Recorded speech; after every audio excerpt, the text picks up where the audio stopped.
Okay, so that's what I was faced with. I was really grappling with it because this was a big life-changing decision.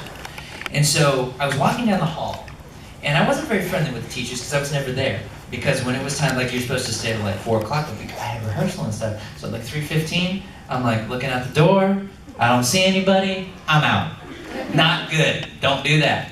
And so I'm walking down the hall and I see this one teacher, and I remember the look on his face and what he was wearing. He was wearing like a yellow banana polo shirt and like, you know, not a banana, but like a banana polo shirt. It's like, wow, you're wearing a whole banana. And so, and he was walking down the hallway, and his head was down, and he was very exhausted and tired, and he didn't like teaching anymore. But it was too late for him. It's too late, because he'd been doing it for like 25 years. At that point, your best years are behind you career-wise. It's too late to make changes because you've got family, you've got things that they rely on you at this point. You can't just all of a sudden quit the job you've been doing for 25 years when you're that close to retirement and go do something else. But I hadn't, I just started teaching. And so I was looking at the crossroads, I was like, man, what do I do? And so I saw him walking down the hall, and immediately when I saw him, I was like, decision made. I'm doing it. I don't know what's gonna happen, I'm gonna do it. And luckily, it's worked out. It worked beyond my wildest dreams. And so I would never imagine that I would be, walking down the streets of Chicago, having a deep dish pizza in one hand, and then another deep dish pizza for the next meal in the other hand. Who knew? And staring at an onion. I had no clue. But I decided to go down that voice acting path and just full on do it.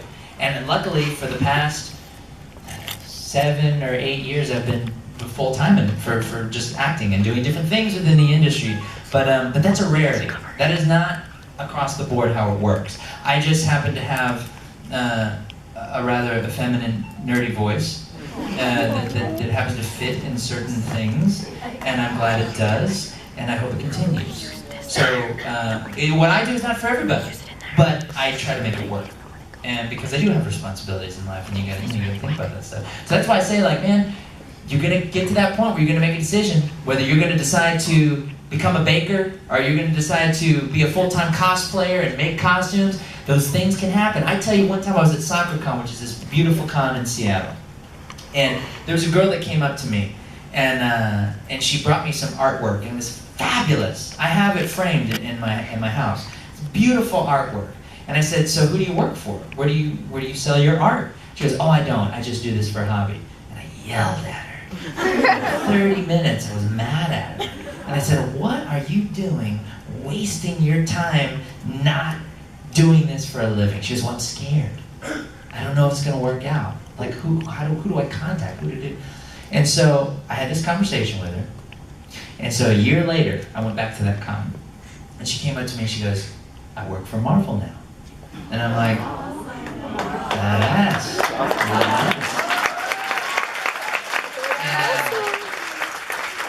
But she told me, she goes, I would not have done that if you had not yelled at me. And I said, well, I think the punching helped too. But yeah, she wouldn't have done that. And it's so amazing how powerful fear is. And you know what fear looks like? Yeah, right there, just nothing. It's nothing. It's all right here. Fear is whatever form you give it. Now there is some healthy fear. There is be fearful of turtles. There is healthy fear. When you go up to the edge of a building on the 39th floor, and your body's a little scared that if you jump you might not make it, you might want to listen to your body. But there's also, I think what happens a lot of time is people are afraid to be confident in themselves. People are afraid to, they fear their own success. Actually, Nelson Mandela talked about that. People fear their own success, so they don't do it. They sabotage themselves.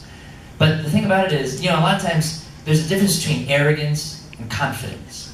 And if you know that difference, you've won a big part of the battle. So what happens is, if you don't believe in you, why should anybody else? You run your own business. People say, mind your own business. You run your own business.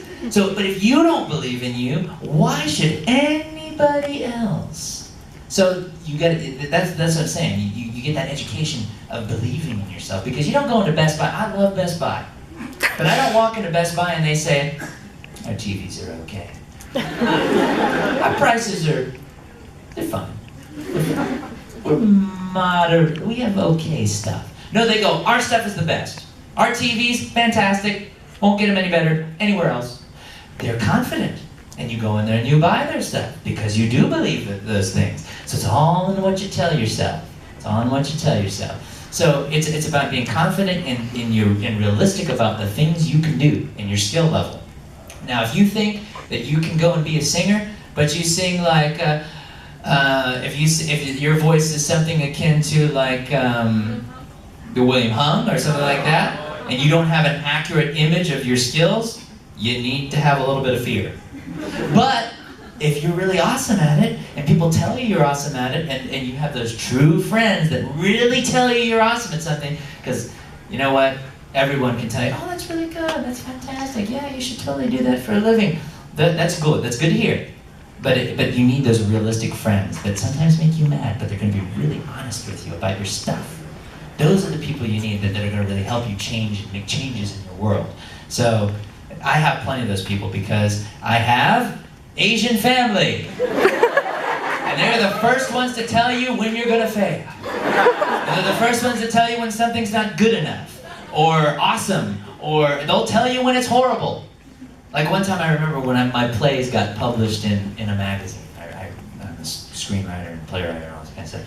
And I go, Mom, look, I'm 16, 17, man, they're published in this magazine. She goes, that's good, son, set the table. That helps keep you grounded. Yeah, so anyway, next question. How do you deal with the pressure of being a voice actor? The pressure of being a voice actor. Well, there's a lot of rejection because for every job you book, that's like 10 jobs you didn't get. And I call upon my experiences of getting rejected by women in life. Asking them out and seeing how fast they can say no.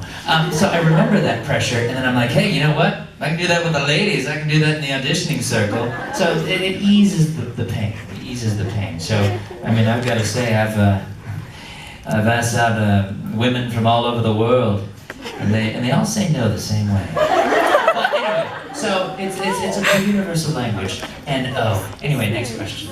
Is there a specific character you're attached to that you voice act? A specific, well, permanently I'm attached to Natsu's tattoo. But if you guys haven't seen that video, it's on YouTube from, you saw it? What's that? Oh yeah,